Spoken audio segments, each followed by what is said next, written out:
All right, so this is my first YouTube video. I just came across an article by this chick. She has absolutely no idea what she's talking about, and I thought we'd go over it. So this is the article. This is an opinion. When markets get scary, crypto proves its worthlessness, right? Complete bullshit. So, I mean, I thought we'd go through it, debunk a little bit of it, kind of just understand what she's talking about, maybe why she's talking about it, and then yeah, we can understand why people think like this. So this just came out. This was literally what, 30 minutes ago. Um her basically, like, her points are not so much like uncommon, but they've been talked and debunked over, many years. And it's basically just toxic, right?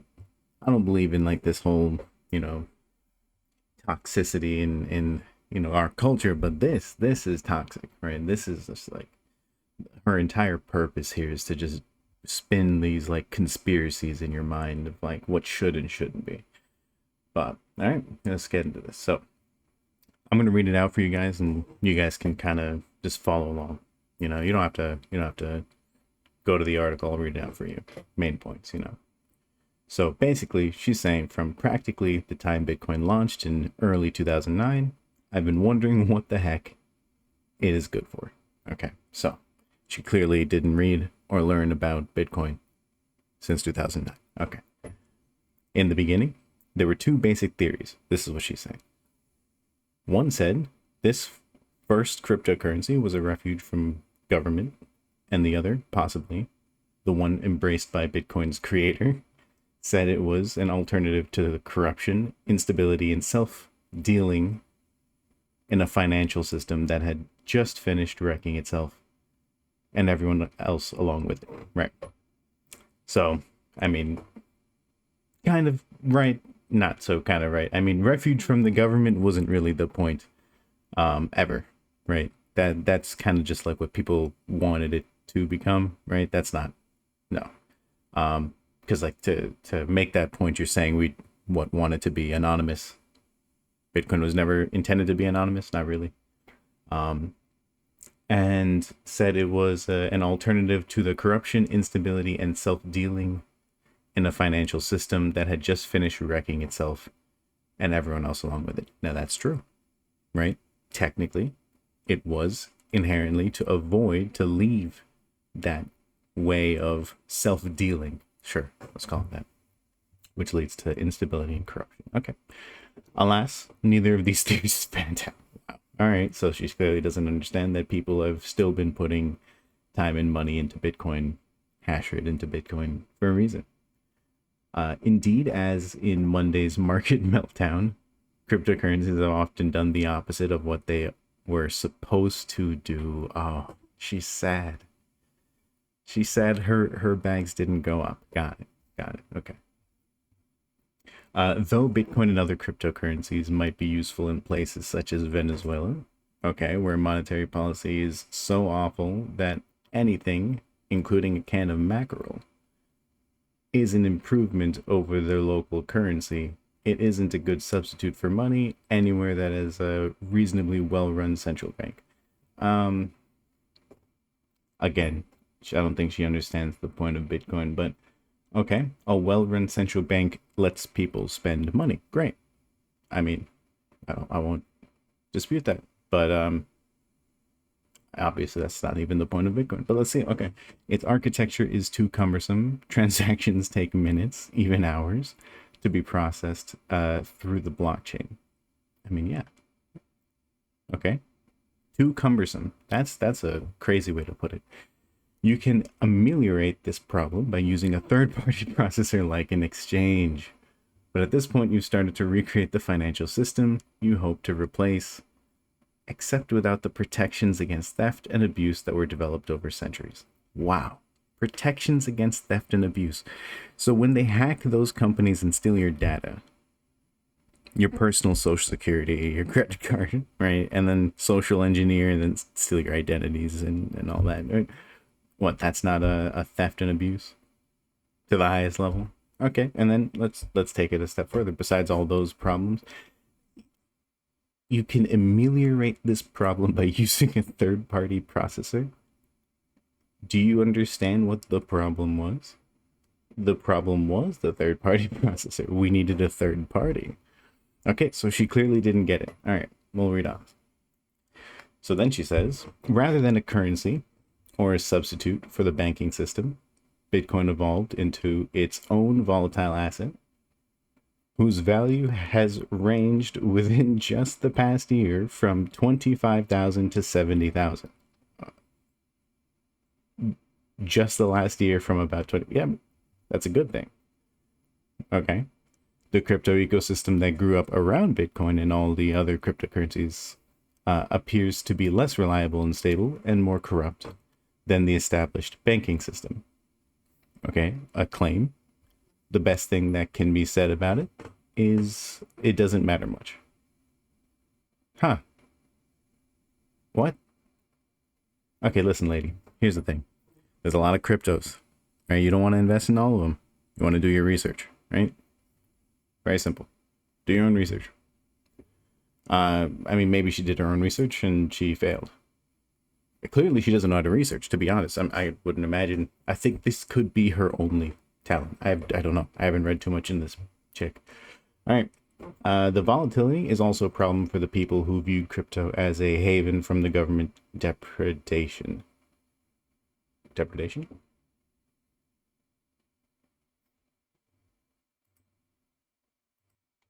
Okay, I had to look that up. I thought it was something close to like, depreciation, but it's the the attack or the plundering of. So the volatility is also a problem for the people who viewed crypto as a haven from government attacking or plundering. Interesting. I mean, no, not really. I mean, in confiscation, sure. In inflation, right? And then just your general everyone's protection, right? If someone, tried to steal your money, it'd be kind of hard. If they figured everyone's money is kind of locked in some kind of big multi-sigs and, there's like family vaults and all these different split keys. And I mean, I don't know how you're going to steal it, but yeah. Okay, so now she's saying volatility is also a problem for the people who viewed crypto as a haven from government depredation. Is volatility a problem? Let's move on. Yeah. Many of them, of course, just wanted a way to avoid the prying eyes of the taxman or the Drug Enforcement Administration, but found to their dismay that crypto was not anonymous as initially assumed. Okay, that's true. People wanted it for that reason, and then they found out that that's not how crypto worked, not how most of them, not how at least the ones that wanted to be useful beyond pure privacy, right? If investigators can link you to your Bitcoin wallet, then Bitcoin's decentralized ledger will provide them a complete record of all your transactions. Good. I mean, yeah, at least you understood that part. But other crypto enthusiasts were worried that the government would steal from them by inflating away the value of their hard-earned currency or savings. Yeah, they hoped that crypto, with its algorithmically controlled supply, would supplant inflationary fiat currencies, or at least become a kind of digital gold, a haven from not just inflation, but all other kinds of global instability. Global instability is a good word. I like to just think debasement, right? Instability is not really, right? Like, because you can run to Bitcoin, but you can run to like your cash in certain instabilities too, right? It's not like all instabilities wanted. But I mean, here's the point. Here's the problem. You're telling me what people want, right? They hoped for, right? And yeah, they first, I mean, like, it doesn't matter what people really hope for. But second, like, this is crypto and not Bitcoin. And then on top of that, when you say their idea was to supplant inflationary fiat currencies, no, I mean, stable coins would supplant them, maybe, sure. But yeah, I don't know. It's complement, right? Not supplant.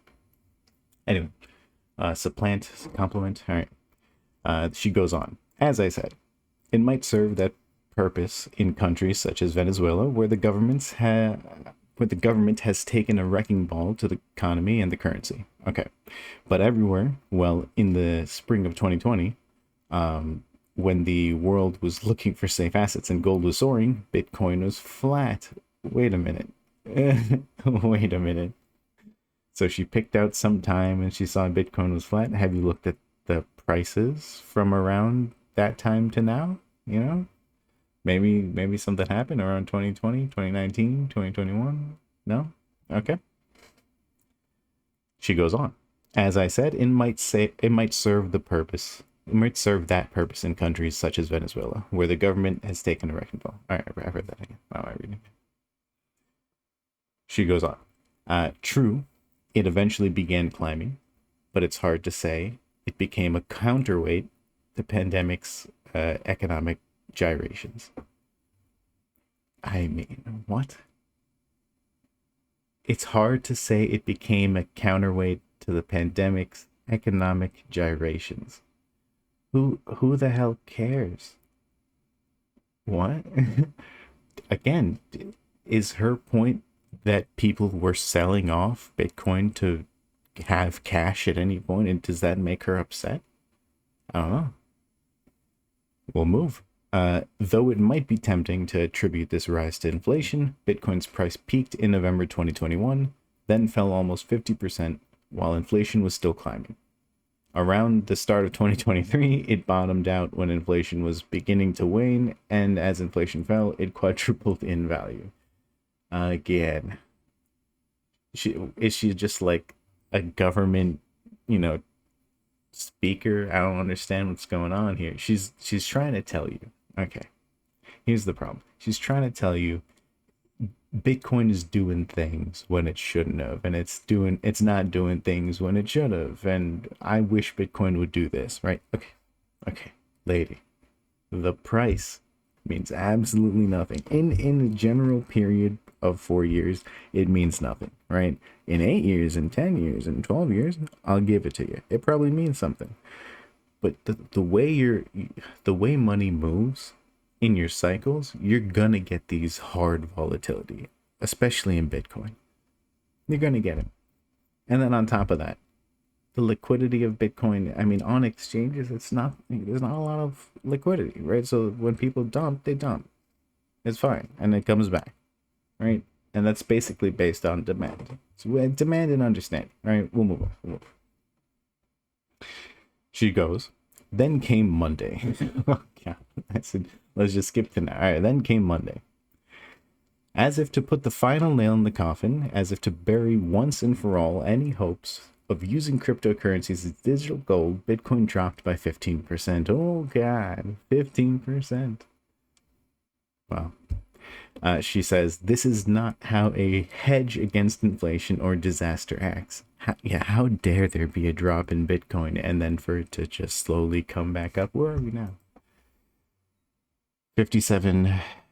All right. I mean, what? So not that bad? I mean, we were at 70K like not too long ago. So she says, this is not how a hedge against inflation or disaster acts, right? As Bloomberg's News Joe Weisenthal put it, it behaved more like a 3 tech stocks in trench coats. I'll link to something she probably sold an article to, or I have no idea what she's doing. It's a Twitter. Oh, wow. This is a Twitter. Let's quickly see what's going on here. What the fuck? What is this?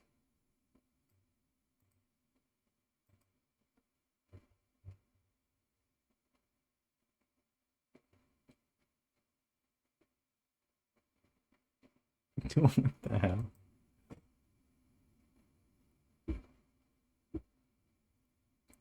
I mean, okay. Yeah, that's fine. Okay, so I mean, again, moving with tech stocks, lady, come on. All right, come on. What technology? Does that not mean anything to you? And then she's saying, if that's what you want, why not just buy tech stocks? What do you mean? What do you mean? Now you're upset that it's what? First you're like, oh shit, you know, it's just like tech stocks. And then you're like, why not just buy the tech stocks? If you got the whole point, right? Then why even make the comparison? And then if you make the comparison, why are you making this random ass point? It doesn't even make sense. All right, get it. You want it to be like tech, but you're upset that it's like tech. Okay, I got it. It's fine. It's fine. You can have it. You can have your way of thought. I don't think like that. She goes on. What then is crypto good for? Possibly, it can help people evade currency controls that prevent them from moving their wealth out of the country. Thus, this will work only as long as people in places such as the US and EU remain willing to trade valuable local currency or goods and services in exchange for crypto. Certainly, it seems to be useful for collecting ransomware payouts. Wow. And she just had to just dip her little greedy little fingers because she's typing these, right, into ransomware. All right. So first, again, lady, Bitcoin, not crypto, but let's go on. So what is crypto good for? What is Bitcoin good for? I'll tell you what Bitcoin is good for. First, your entire point of, you know, the country has to be, you know, willing to and able to trade local goods. No, that's not how the US and EU generally work, right? They're open markets, right? So it's the businesses that decide this, not the countries. The countries aren't deciding whether or not you can use Bitcoin to pay for shit. It's the businesses, right? Yeah, that's how free markets work, right? You want a little bit of, you know, capitalism in you, right? I don't know where this is coming from. This is some of that, you know, socialist shit where you think maybe the governments are generally gonna dictate, right? But obviously, we're not gonna go into the socialism nuances because I don't necessarily think it has to fall into socialism. I just think your goal of controlling people isn't really the way, right? It's not like you have to make them. You can incentivize them, right? That's the whole point. And I mean, what United States and Europe, my God. All right, we're not gonna go into that. We're not gonna go into that. It's almost nefarious what she's trying to do, right? And then she gets into this. She says, certainly it seems to be useful for collecting ransomware payouts. Oh my God. We've been over how useless it is to have ransomware payouts in Bitcoin specifically, Bitcoin and other main cryptos. I mean, like sometimes like you can get fast enough to get it into these like privacy coins and stuff, but you never really do, and by that time you lose all the money. And so these hackers, they don't get much out of these ransomware stuff unless you're in countries that just have terrible ransom protection in crypto in that side, right? But like she literally argues this entire point, right? Like you it's not anonymous, or it's not like it doesn't hide you from the government, right? Like and now she's complaining that people use it for ransomware. Like that's the whole point, right? Like they're idiots for using it for ransomware. All right, okay. And last bit, this is her last paragraph. Probably let's call it a conclusion. Hopefully, let's see if she has a point.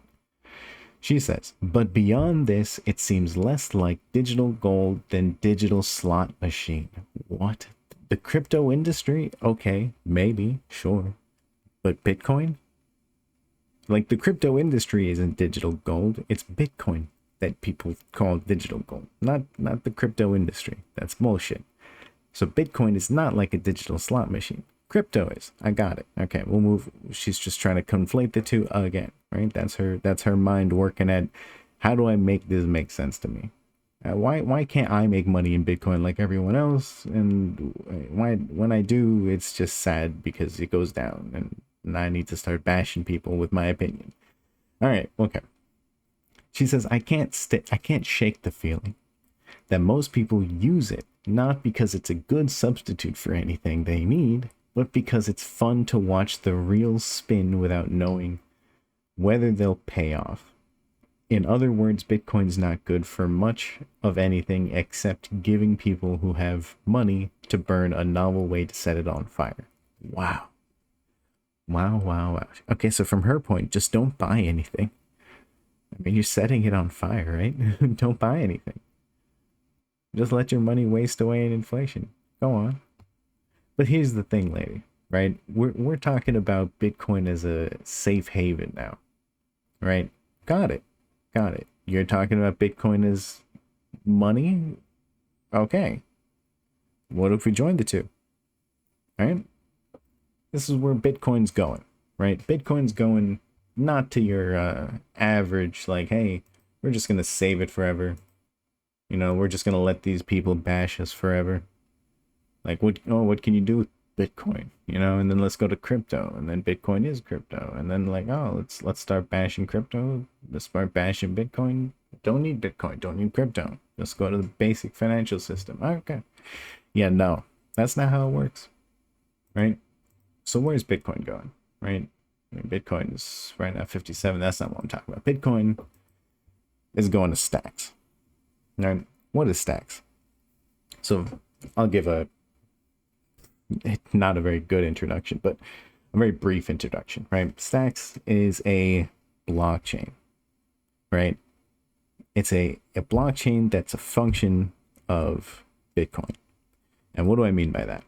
I mean that basically that Stacks functions off of the utilization of Bitcoin in Stacks. So the demand for Bitcoin completely exists.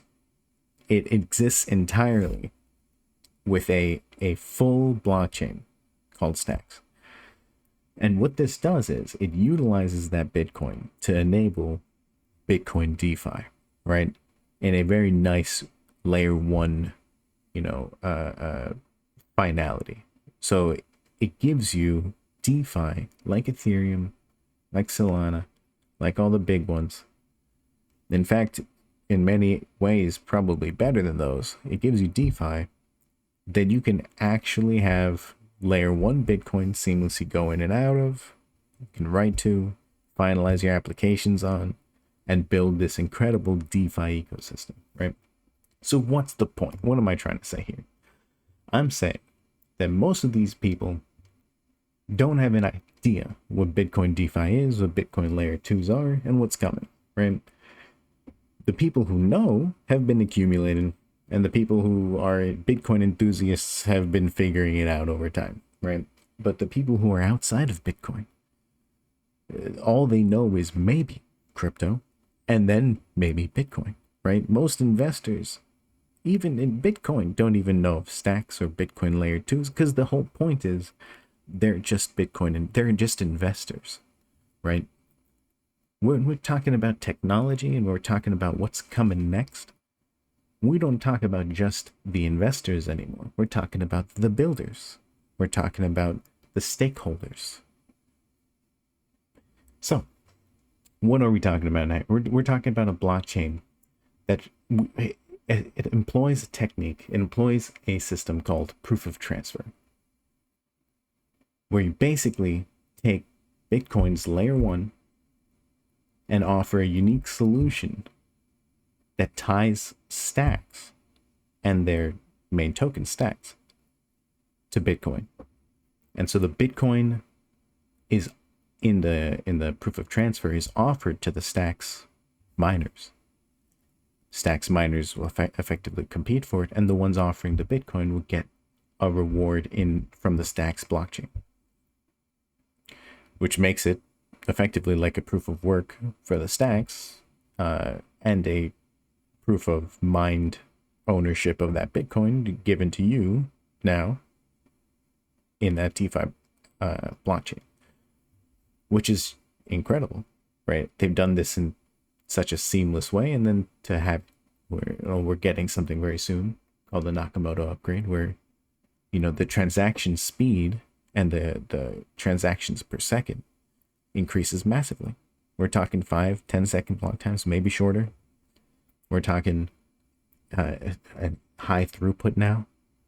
We're talking SBTC coming soon. What's SBTC, you ask? Oh, well, let me explain. Very simple.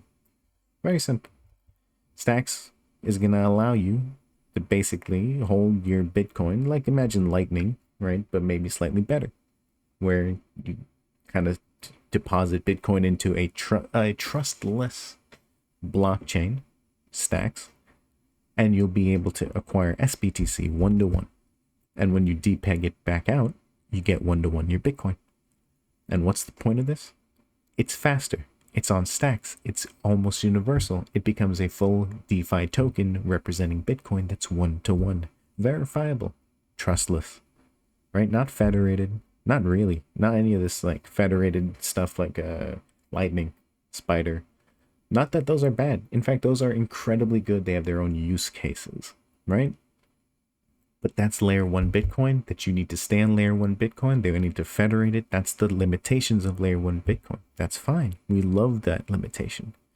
What Stacks does is lets you utilize that layer 1, come onto layer 2, right? And part of that basically is all of the layer 1 assets on Bitcoin, not just the layer 1 Bitcoin itself, also comes to Stacks. Because that's kind of one of the benefits of bringing layer 1 into layer 2. You get all the value of the layer 1s because they want to use your layer 2s, right? Now with Stacks, not only is it the leading blockchain on Bitcoin, but it's also for many, many reasons, the winner. And what do I mean by that? You don't have a blockchain with a token that's as good as Stacks, nor will it meet the requirements of people in any immediate amount of time as close to Stacks. Stacks is already here. Not only is it growing and massively being, popularized as far as, Bitcoin layer 2s go, right? Taking over that space. But it's also, it's robust, right? We're talking what's coming now, what's coming next.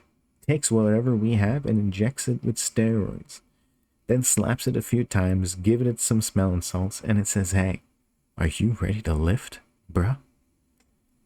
And yeah, so it's gonna lift. And what's gonna happen? People are gonna come in. It's gonna be like a Solana frenzy. It's gonna be a goddamn, demand shock. Because people are gonna want this new token that says we can stack it. Oh, I didn't even mention this.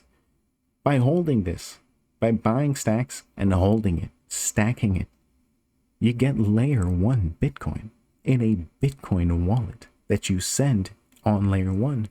100% yours, all yours, your private keys. Does that make sense to you? So you can buy Bitcoin, but you can technically also buy this and stack it and then just get Bitcoin forever.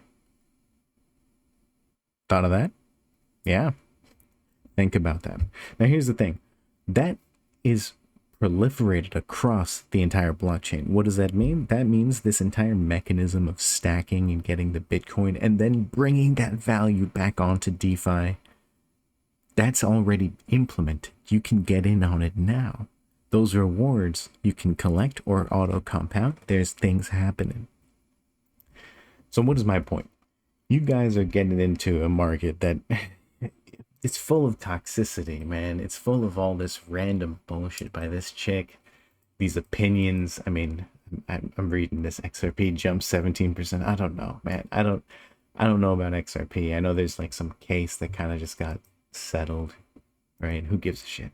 Who gives a shit, right? Great. You're not a whatever called a security. Maybe Solana is a security, maybe it's not. Maybe Ethereum is a security, maybe it's not, right?